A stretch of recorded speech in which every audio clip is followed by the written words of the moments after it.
બ્રહ્મ જાણવો કોણ ઠેકાણે? આપણે બ્રહ્મ બ્રહ્મ તો બધાય કરી છીએ, તો બ્રહ્મને છોટમ મહારાજની વાણી છે અને બ્રહ્મને જાણવો કઈ જગ્યાએ? એટલે છોટમ મહારાજ કહે છે, ગુરુવીણ મર્મ ન જાણે કોઈ જન, ગુરુવીણ મર્મ ન જાણે, બ્રહ્મ જાણવો કોણ ઠેકાણે? 52 અક્ષર માણસ બોલે, 52 અક્ષર માણસ બોલે, કળ ભરી છે કોણે, કળ ભરી છે કોણે? દે જીવ દે મારઈ વદે પણ પ્રભુ રચનાના પ્રમાણે, જીવ દે મારઈને વદે પણ પ્રભુ રચનાના પ્રમાણે, કોઈ જન ગુરુ વીણા મર્મ ન જાણે, બ્રહ્મ જાણવો કોણ ઠેકાણે? ઔષધ સગડા ગાંધીના ઘરમાં તે, ઔષધ સગડા ગાંધીના ઘરમાં તે, વૈદ્ય વિના મરે રોગે, દાટેલું ધન પણ ગુરુ વીણ ઘરનું, દાટેલું ધન પણ ગુરુ વીણ ઘરનું, કેમ પડે ઉપભોગે? ગુરુ વીણ મર્મ ન જાણે કોઈ જન, ગુરુ વીણ મર્મ ન જાણે. મહાસિંધુમાં નૌકા મૂકે, મરમી પાર ઉતારે, મહાસિંધુમાં નૌકા મૂકે, મરમી પાર ઉતારે.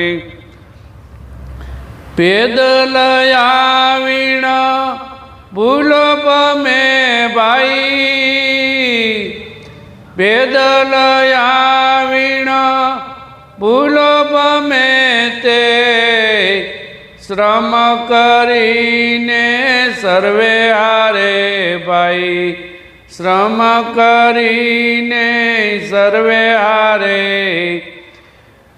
ગુરુ વીણ મર્મ ન જાણે કોઈ જન, ગુરુ વીણ મર્મ ન જાણે. અર્ક વિના સગડે અંધારું, અર્ક વિના સગડે અંધારું, પાસ પડ્યું ના સૂજે, પાસ પડ્યું ના સૂજે.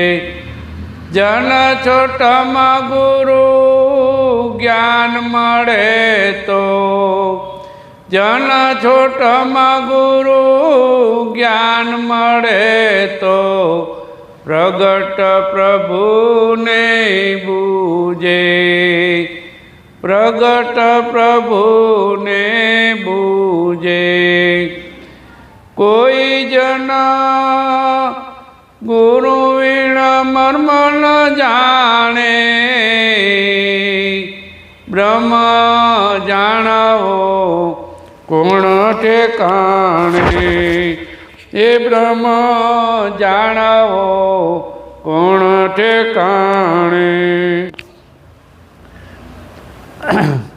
ગુરુ વીણ કોઈ મર્મ ન જાણે, બ્રહ્મ જાણવો કોણ ઠેકાણે। બ્રહ્મ બ્રહ્મ આખું જગત કરે, પણ બ્રહ્મ છે ક્યાં? બ્રહ્મ ક્યાંય ગોતવા જાય તો મળે ખરો? ક્યાંય મળે નહીં। તો બ્રહ્મ તો હશે તો જ બ્રહ્મ કીધું હશે। આ જગતમાં બ્રહ્મ હશે તો જ બ્રહ્મ કીધું હશે। તો કે કોઈ જણ ગુરુ વીણ મર્મ ન જાણે। જો ગુરુ મળી જાય તો આનો તરત જ મર્મ મળી જાય। સદગુરુ મહારાજ મર્મ બતાવે છે। શું બતાવે છે? એક મર્મ બતાવે છે। કેવો મર્મ બતાવે છે બ્રહ્મનો? કે તું જોઈ લે, તારી જ્યાં દ્રષ્ટિ પડે ત્યાં બ્રહ્મ અખંડ ભર્યો છે।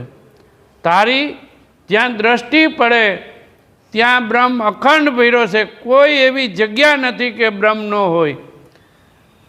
તો આપણે ઠેકાણું ગોતી તો ઠેકાણે મળે એમ નથી। ઠેકાણું એટલે કે જ્યાં આપણે ઠેરાવી ત્યાં ઈશ્વર નથી। આપણે જ્યાં ઠેરાવી ત્યાં ઈશ્વર નથી। ભૈરો છે સબર, કોઈ એવી જગ્યા નથી ખાલી કે ન્યા ન હોય, પણ એ ક્યાંય બંધાય એવો નથી। કોઈ બાંધામાં આવે નહીં। જેટલું કંઈ બન્યું છે આ જગતમાં, જે કંઈ બન્યું છે એ તો શબ્દથી ને, અને આ 5 તત્વથી। આ 5 તત્વ અને શબ્દથી પાર સદગુરુ છે। આ 5 તત્વ જેટલું દેખાય એનાથી પર સતગુરુ છે। પછી ઘાટ હોય કે અઘાટ હોય, આમાં ક્યાંય ઘાટમાં આવે નહીં, આ વાણીમાંય આવે નહીં એવો બ્રહ્મને।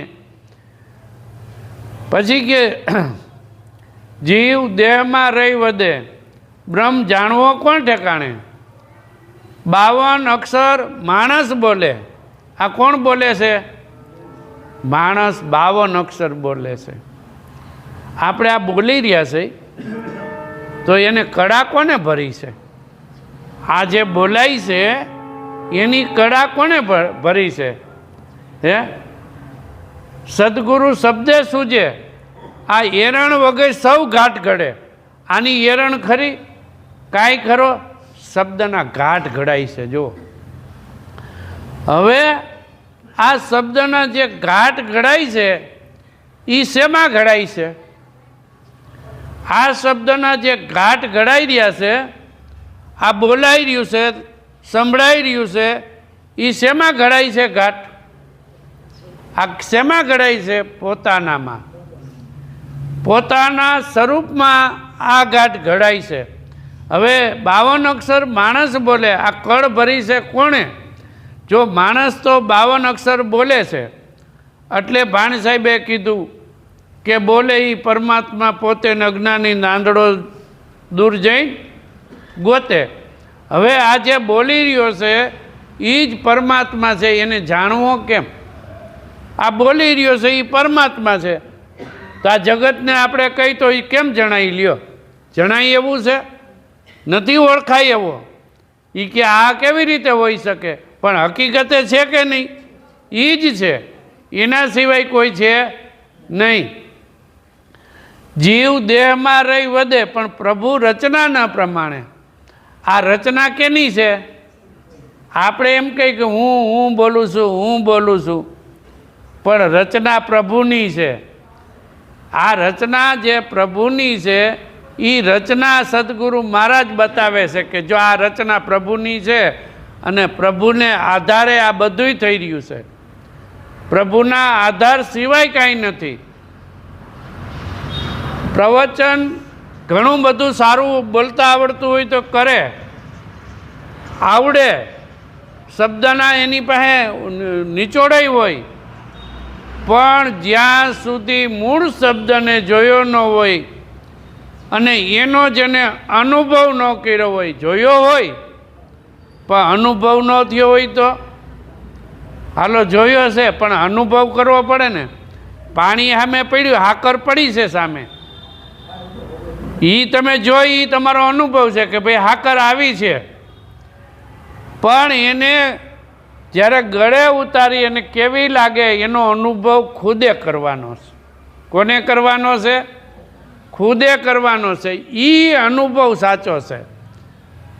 જોયું છે, જાણ્યું છે, પરખ્યું છે, આપણને ખબર છે, એ વાત સત્ય છે. પણ જ્યારે આમાં જ્યારે પોતાના સ્વરૂપનું એક રૂપ થઈ જાય, પોતાનું સ્વરૂપ અને ઈશ્વરનું સ્વરૂપ એક રૂપ થઈ જાય, એ અનુભવમાં આવી ગયું કહેવાય. પોતાના અનુભવની અંદર અનુભવ થઈ ગયો. અને એ અનુભવ એટલે કીધું છે કે જીવ દેહમાં રહી વધે પણ પ્રભુ રચના ન પ્રભુ. હવે આ જે અનુભવ થઈ ગયો છે એ આ પ્રભુની રચનાને જાણી જાય કે નહીં? ઓળખી જાય કે નહીં? પ્રભુની રચના પોતાનામાં છે અને પોતે ઈશ્વરમાં, અને ઈશ્વર પોતાનામાં, કોઈ જુદું નથી. આ અનુભવ કરવો પડે. એટલે કહે છે, શું કહે છે કે ઔષધ સગડા ગાંધીના ઘરમાં.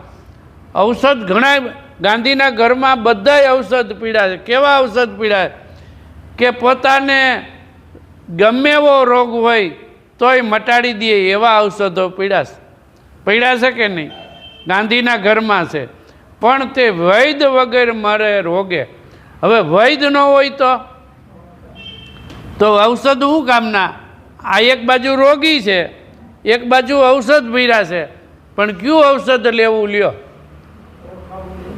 એમ આ જગતમાં નામ તો ઘણા લઈને પુકારે છે. ઘણા વેદ પુરાણો, ઉપનિષદો, ઘણું બધું મૂકતા ગયા છે. એ ઔષધ છે, એમાં જરાય મીનમેક નથી. ઔષધ છે, પણ એનો માલમી ક્યાં? વૈદ ક્યાં? હે કે વૈદ હોય તો બતાવી દે કે જો આ ઈશ્વર છે. વૈદ બતાવે કે નહીં? અને એ જો એ ઓસળ પીએ, સતગુરુ મહારાજ જે ઓસળ આપે, જે શબ્દ આપે, એ શું આપે? અમર પદ આપે. આપે કે નહીં? અમર પ્યાલો આપે. અને એ અમર પ્યાલો જો પીએ તો અમર થવાય, પણ પીવો જોઈ ને. આપે તો ખરા, હે પીવો જોઈ ને. આ તો પીએ એનું કામ પતે એવું છે. હવે વૈદ કીધું છે, વૈદ વગર મરે રોગે. વૈદ કીધું છે. વૈદ તો કોને કીધા? સદગુરુ. કેવા સદગુરુ? કે પોતે તરે ને તારે તેવા સદગુરુ, જે ઈશ્વરની ઓળખાણ કરાવી દે તેવા સદગુરુ. ઈશ્વરની ઓળખાણ જ કરાવી દે ને એવા સદગુરુ. એટલે કીધું કે ગુરુ ગોવિંદ દોનો ખડે કિસકો લાગુ પાવ, બલિહારી ગુરુદેવ આપની જીસને ગોવિંદ દિયો બતાઈ. તો આ ગોવિંદ બતાવવાનું કહે છે, તો આ દેખાય એ ગોવિંદ છે? આ જે મંદિરમાં દેખાય એ ગોવિંદ છે? એ ગોવિંદની વાત છે? ગોવિંદ, આમાં જે ગોવિંદ છે એ ગોવિંદને બતાવી દે સતગુરુ. સદગુરુ ક્યાં બતાવ્યો ગોવિંદને? આમાં જ બતાવ્યો કે બીજો બહાર બતાવ્યો? ભીતર બહાર બધે બતાવ્યો. જોઈ લે કે તું ભીતર જોઈ લે, બહાર જોઈ લે. તું જ્યાં જો ત્યાં તું, તારા સિવાય આ જગતમાં કોઈ છે નહીં. એને કોઈ કીધું નહીં કે ભાઈ મંદિરમાં મળશે, તપ કરે મળશે, જટા વધારે મળશે. ઈશ્વર તો સદગુરુ એવા વૈદ મળે તો તરત જ ઓળખાવી દે કે ઈશ્વર અહીંયા છે. દાટેલું ધન ગુરુવીણ ઘરનું ધન ડાયટું હોય, અને પછી ગુરુવીણ ઘરનું, એટલે આમાં ધન દાટેલું છે ને? આમાં જ હતું કે બીજે ક્યાંય? આમાં જ હતું. તો ગુરુએ ગોતીને ક્યાંથી આપ્યું? આમાંથી જ આપ્યું ને, કે ક્યાંયથી લેવા? એટલે પોતે આમાં ધન લઈને જ આવ્યો છે. કયું ધન લઈને આવ્યો છે? રામ રતન ધન લઈને આવ્યા છીએ. કયું ધન લઈને આવ્યા છીએ? રામ રતન ધન લઈને આવ્યા છે એ ધન આની અંદર જ હતું. સદગુરુ મહારાજ તો ખાલી આમાં ધન પડ્યું છે એ બતાવે છે, પણ એવા વૈદ્ય મળે તો આવા વૈદ્ય મળે તો રોગ કોઈ એક રોગ મટી જાય. ક્યાં રોગ મટી જાય? આ વૈદ્ય મળ્યા હોય તો કયો રોગ મટી જાય? જન્મ મરણનો રોગ મટી જાય, પાપ પુણ્યનો રોગ મટી જાય, આધિવ્યાધિનો રોગ મટી જાય, સર્વે રોગો આ એક સદગુરુ મળતા બધાય રોગ મટી જાય. એક રોગ નો રહે, ઉભો રહીએ ત્યાં એકોય રોગ છે? સદગુરુ મહારાજ કર્મ જ મુકાવી દે કે તારે કાંઈ કરવું પડે એમ નથી, તું જોઈ લે. કોઈ વસ્તુ ન કરવી પડે, કારણ કે પોતાની અંદર બધુંય થઈ રહ્યું છે. આ જે જગત છે એ બધું પોતાની જ લીલા છે. કૃષ્ણ ભગવાન કહે આ બધી લીલા મારી છે કહે, તો એને 5 તત્વ અને 3 ગુણનો ભાઈ દેહ હતો પણ એ ઈશ્વરની પદવીને પામ્યા કેમ? એને વૈદ્ય મળ્યા દુર્વાસા. કોણ મળ્યું? એને વૈદ્ય મળ્યા દુર્વાસા, અને એને ગોળી આપી જ્ઞાનની. કૃષ્ણ ભગવાનને ગોળી આપી જ્ઞાનની, અને કૃષ્ણ ભગવાને એ ગોળી જ્ઞાનની ગોળીથી અમર પદને પામી ગયા. અત્યાર સુધીમાં જે કોઈ જેટલા નામ લઈ અને જેટલા સંતના નામ લઈ એ બધાય અમર પદને પામી ગયા છે. ગોળી તો એક જ છે, અમર થવાની જ્ઞાન ગોળી એક જ છે. અને એ જ્ઞાન ગોળી સદગુરુ સિવાય ક્યાંયથી મળે એવી નથી. આ જ્ઞાન ગોળી સદગુરુ સિવાય મળે એવી નથી. લખ્યું છે બધે, વેદ પુરાણોમાં બધે લખ્યું છે, ક્યાંય બાકી રાખ્યું નથી, પણ મળે નહીં. જો આ એક સદગુરુ જ્ઞાન ગોળી આપી દે તો આ જગતના જેટલા પુસ્તકમાં લખ્યું છે એ બધું ઉકલે. જે પુસ્તકમાં કોઈ પણ ધર્મના પુસ્તકમાં લખ્યું છે એમાં એક ધર્મના પુસ્તકો ઉકલે. આ એક ખાલી જ્ઞાન ગોળી જો સદગુરુ મહારાજ પાસેથી મળી જાય, એટલે વૈદ્ય પાસેથી મળી જાય તો તરત જ ઉકલે એવું છે. એટલે કીધું છે કે ધન દાટેલું ઘરનું પણ ગુરુ વીણ કેમ પડે ઓપ ભગે. આ ગુરુ મળે તો આમાં તો ઘણું બધું ધન. એ તો એક ગુરુ મહારાજ એક વાત કરતા દીકરાઓની ને બાપાની, અને ઘૂંઘટમાં હતું. કેવું હતું કે એક બાપા હતા પૈસાવાળા, એટલે ધન તો પુષ્કળ હતું, કોઈ બાકી નહોતું. એટલે બાપા વયા ગયા, ગુજરી ગયા. તો એને કે બાપા પાસે ધન તો છે, બધું પટારા વીખાન બધુંય વીખું, કેટલુંય વીખી નાખ્યું, પણ ક્યાંય મળ્યું નહીં. તો એક ડબલી મળી. ડબલીમાં એક ચિઠ્ઠી હતી, અને એમાં લખ્યું હતું કે મંદિરના ઘૂંઘટમાં શરદ પૂનમની રાતે મંદિરના ઘૂંઘટમાં આ પડ્યું છે. પહેલાં તો છોકરાઓએ ખેતી બેતી ખોદી નાખી બધી, કે ક્યાંક ખેતરમાં મળશે, કે ખોદી નાખ્યું બધું, પણ ખેતરમાંય મળ્યું નહીં. પછી એક અનુભવી એ બાપાના એક જાણકાર હતા, એટલે એને કીધું, એ નીકળ્યા એટલે કે ભાઈ અમારા બાપાએ ધન તો ઘણું હતું, પણ અમને તો કંઈ હાથમાં આવ્યું નહીં. અમે તો ખેતર ખોદી નાખ્યું, ઘર ફફોરી નાખ્યા. આ મંદિરનો ઘૂંઘટમાં લખ્યું હતું તો ઘૂંઘટે તોડી નાખ્યો. મંદિર ઉપર ઘૂંઘટ હોય ને કે શરદ પૂનમની રાતે, તો એ ભાઈ ધર્મસિંહ મહારાજ જેવા છે, એ કે એક કામ કરો, કે ચિઠ્ઠી લાવો મને, કે ચિઠ્ઠી વાંચ્યું શરદ પૂનમની રાતે ઘૂંઘટમાં આ ધન દાટેલું છે. તો કે એક કામ કરો, આ ઘૂંઘટ પાછો ચણાવી દો, કે મંદિરનો ઘૂંઘટ પાછો ચણાવી દીધો. અને કે પૂનમ આવે, શરદ પૂનમની રાત આવે તેથી મને બોલાવજો, કે એટલે એ ઘૂંઘટ ચણાવી દીધું ને બધું પતી ગયું. એમાં ટાઈમ લખ્યો હતો રાતના એટલા વાગ્યે, એટલે એટલા વાગ્યે રાતના કંઈક 12 કે 1 વાગ્યે લખ્યો હતો.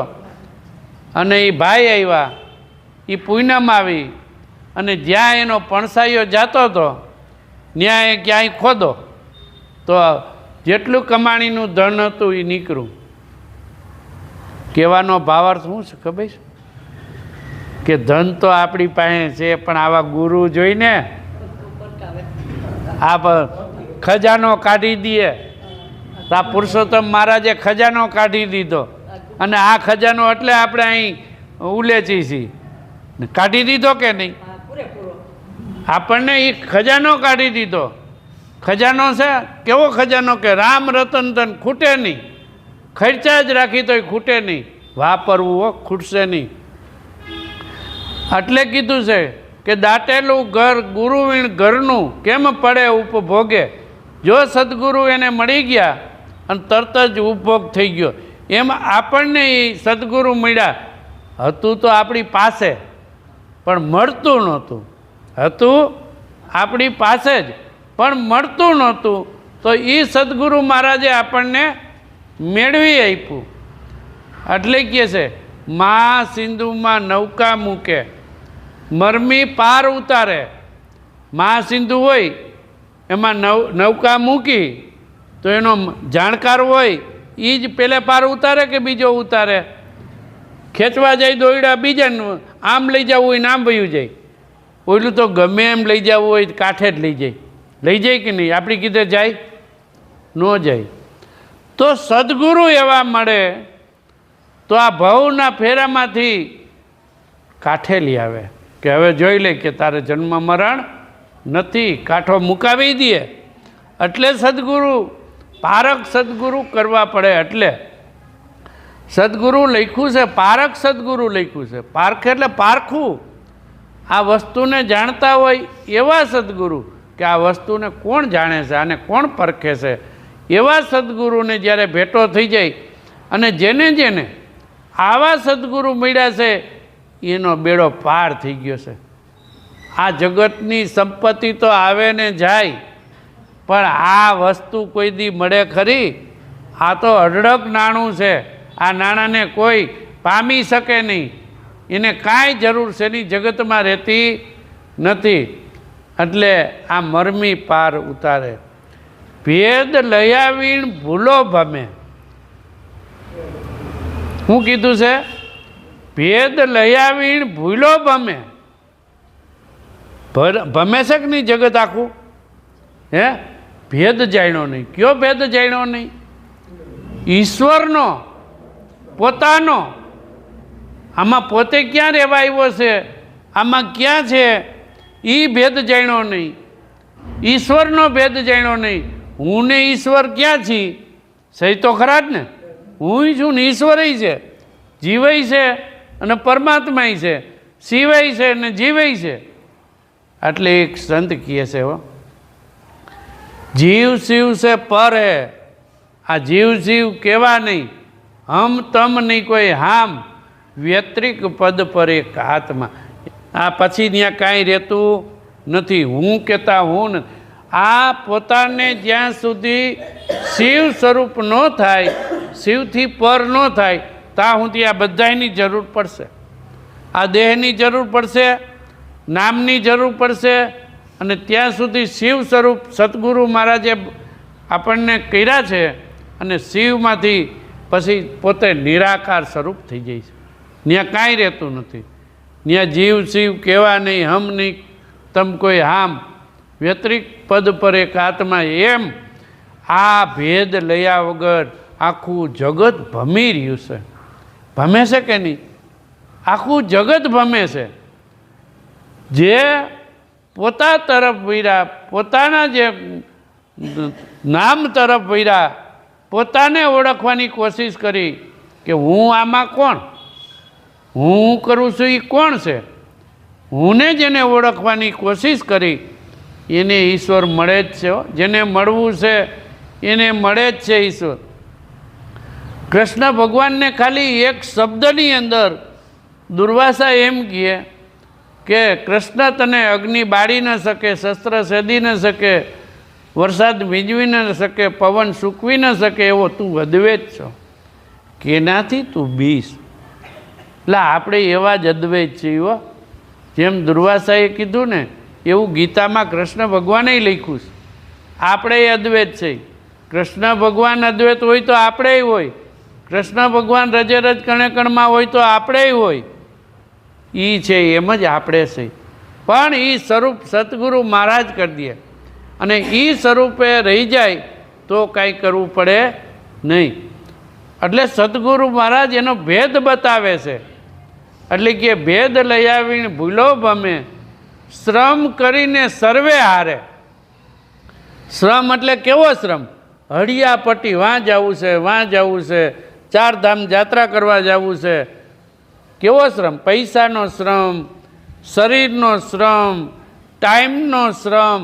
આમાં કાંઈ શ્રમ કરવો પડે ખરો? નિરાજ મહારાજે ના પાડી. કોઈ શ્રમ કરવો પડે નહીં. કેટલું સહેલું કરી દીધું જો તો ખરા. નિરાજ મહારાજ શું કહે? એકદમ સહેલું, કાંઈ ન કરવું પડે. તારે કે જપ ન કરવો પડે, તપ ન કરવો પડે, કાંઈ ન કરવું પડે. ખાલી તારી દ્રષ્ટિમાં તું તને દેખ, કે તું તને જો, બીજા કોઈને જોવાનો નથી. તું તને જો. આમાં કોને જોવાનું છે? ખુદને જોવાનો છે, બીજા કોઈ છે નહીં. અર્ક વિના સગડે અંધારું. અંધારું સૂર્ય ન હોય, અંજવાળું ન હોય તો બધે અંધારું હોય કે નહીં? હમણાં અંધારું થઈ જશે, પછી કંઈ દેખાય ખરું? સદગુરુ મહારાજ અંજવાળું કરી દે. જેમ છે એમ દેખાય. દેખાય કે નહીં? બધે દેખાય, કોઈ બાકી નહીં. જ્યાં જોવું હોય ત્યાં દેખાય. ઈશ્વરને તમે જ્યાં જોવો ત્યાં દેખાય. કોઈ વસ્તુ બાકી ખરી? જ્યાં જોવો હોય ત્યાં દેખાય. ખુલ્લી આંખે દેખાય, બંધ આંખે દેખાય. એવું અંજવાળું સદગુરુ મહારાજે કર્યું છે. બોલો. અર્ક વિના સગડે અંધારું. અંધારું હોય ને તો પાસ પડ્યું ન સૂજે. દેખાય? ગોતી ગમે એટલું તો પાસ પડ્યું ન દેખાય. તો ભગવાન ક્યાં હતા? પાસે જ હતા કે ક્યાંય ગોતવા જવા પડ્યા? પોતામાં જ નીકળ્યા ભગવાન. ગયો ક્યાંય ગોતવા ન જવા પડ્યા. પાસે જ હતા પણ મળે નહીં. સદગુરુ મહારાજ જો અંજવાળું કરી દે તો તરત જ મળે. પછી તમે જે ક્યાંય ગોતવા પણ નથી. જન છોટમ ગુરુ જ્ઞાન મળે. શું મળે? ગુરુ જ્ઞાન.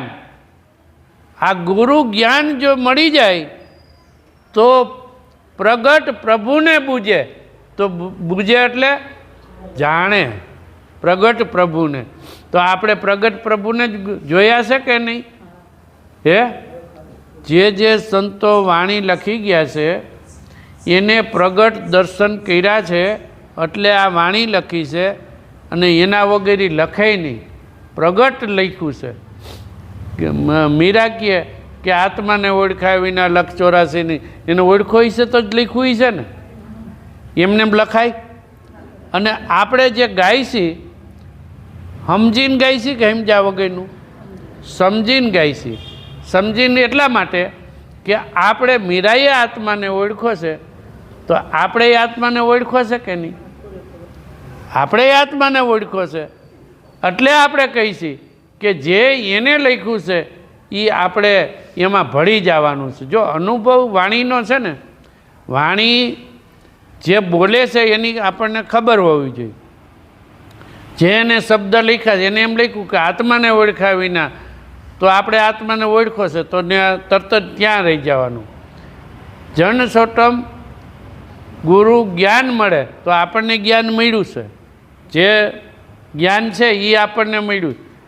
તો પ્રગટ પ્રભુને બૂજે તો આપણે પ્રગટ પ્રભુને જાણ્યો છે. એને જાણ્યો હોય તો આપણે, એટલે એક એક વાણીની અંદર આપણું ત્યાં મંથન થતું જવું જોઈએ, એક એક શબ્દની અંદર. અને ક્યાંય અટકતા હોય તો આપણે ગમે ત્યારે પૂછી લેવાનું. પણ એમાં ભરપૂર ભર્યો છે. ઈશ્વરની કોઈ એવી જગ્યા નથી કે ઈશ્વર ન હોય. આખું વીંચો તો ઈશ્વર, આખું ખુલ્લી રાખો તો ઈશ્વર, તમે વિચારો તો ઈશ્વર, સંકલ્પ કરો તો ઈશ્વર, બોલો તો ઈશ્વર, જોવો તો ઈશ્વર, બધે જ્યાં જો જ્યાં દ્રષ્ટિ જાય ત્યાં પોતા સિવાય કોઈ છે જ નહીં. એટલે પોતાના સ્વરૂપમાં જ રહેવું અને પોતાના સ્વરૂપથી આગળ જવું નહીં.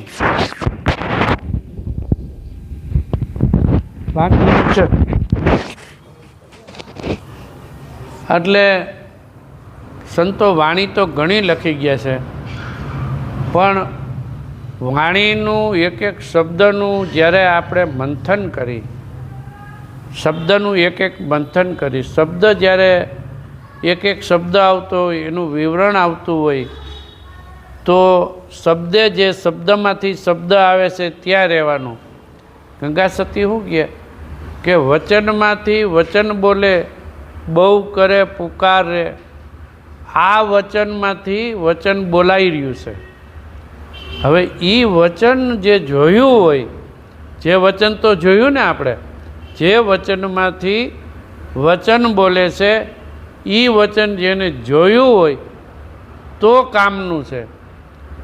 હવે ભક્તિ કરવી, જો એક તો નિરાધાર છે, એને કોઈનો આધાર નથી ને, પણ આ બધું એને આધારે પડ્યું છે. આ જોઈ તો એને આધારે છે. હવે એને આધારે આપણને ખબર પડી જાય કે સર્વે એના આધારે છે, તો સર્વેમાં ઈશ્વરના પ્રગટ દર્શન થાય કે ન થાય? થાય ને. કેવી રીતે થાય? કે જે આપણી યાદી છે એ સર્વેમાં છે. એક વસ્તુમાં ન હોય એવું તો નથી. એક વસ્તુમાં કૃષ્ણ ભગવાને વિરાટ સ્વરૂપમાં બધુંય બતાવી દીધું છે કે હું બધેય છું, ક્યાંય એવું જગ્યા નથી કે હું ન હોય. હવે એ ન હોય, એ બધેય હોય, તો આમાંય કૃષ્ણ હોય જ.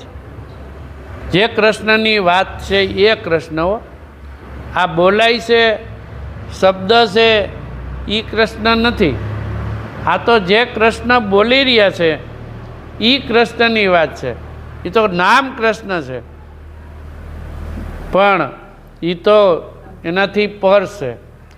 કૃષ્ણ એવું નામ, આપણે કૃષ્ણ એવું ભગવાન કહી, પણ ભગવાન તો એ નામથી પર છે, શબ્દથી પર છે. કૃષ્ણ એવું શબ્દ થાય. પૂર્ણ પુરુષોત્તમ એટલે એ પૂર્ણ પુરુષોત્તમ આપણે કહેવાય, પણ પૂર્ણ પુરુષોત્તમથી અક્ષરથી તો પર છે, એટલે એને પૂર્ણ કીધું છે. એને નામ આપ્યું છે, એને ભગવાન કીધું છે, ગોળ કીધું છે, પણ એ પૂર્ણમાં પૂર્ણ એક જ છે, બીજી કોઈ વસ્તુ છે નહીં. આપણે ખાલી આમ દ્રષ્ટિ કરો, તમે આમ દ્રષ્ટિ ખાલી કરો